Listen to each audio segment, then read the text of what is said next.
Hillo. Äidin tekemä vadelmahillo on parasta hilloa maailmassa. Hyytelö.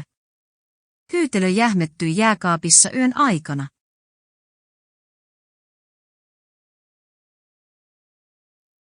Kermavaahto. Kuuma kaakao maistuu paremmalta, kun siinä on kermavaahto päällä. Lettu. Äiti paistaa meille lettuja sunnuntai-aamuisin.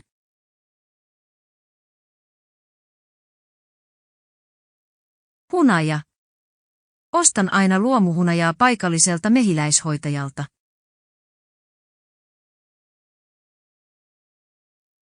Maustekurkku. Ostin kaupasta lasipurkin täynnä maustekurkkuja.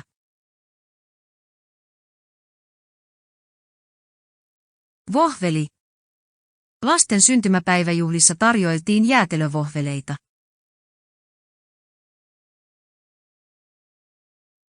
Muffinsit. Koulun myyjäisissä myimme kotitekoisia muffinsseja. Marenki. Marengit ovat makeita ja hauraita leivonnaisia. Muroja. Kaupassa on nykyään valtava valikoima erilaisia muroja. Kaurahiutaleet. Kaurahiutaleista voi tehdä herkullisia keksejä.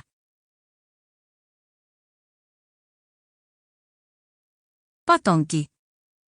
Ranskalainen patonki on rapea päältä ja pehmeä sisältä. Perunamuusi.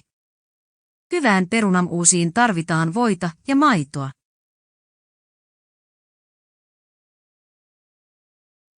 Tuorejuusto. Perinteisen tuorejuuston voi maustaa itse lukuisilla tavoilla. Sulatejuustoviipale. Isäni ei pidä sulatejuustoviipaleista, hän suosii tavallista juustoa. Lihapullat. Lihapullat paistuivat uunissa 20 minuuttia.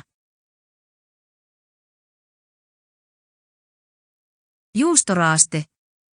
Makaronilaatikkoon tarvitaan vähintään 1 pussi juustoraastetta. Tomusokeri. Äiti ripotteli tomusokeria vastaleivottujen munkkien päälle. Etikka. Etikka poistaa tehokkaasti kalkkitahrat kylpyhuoneen hanoista.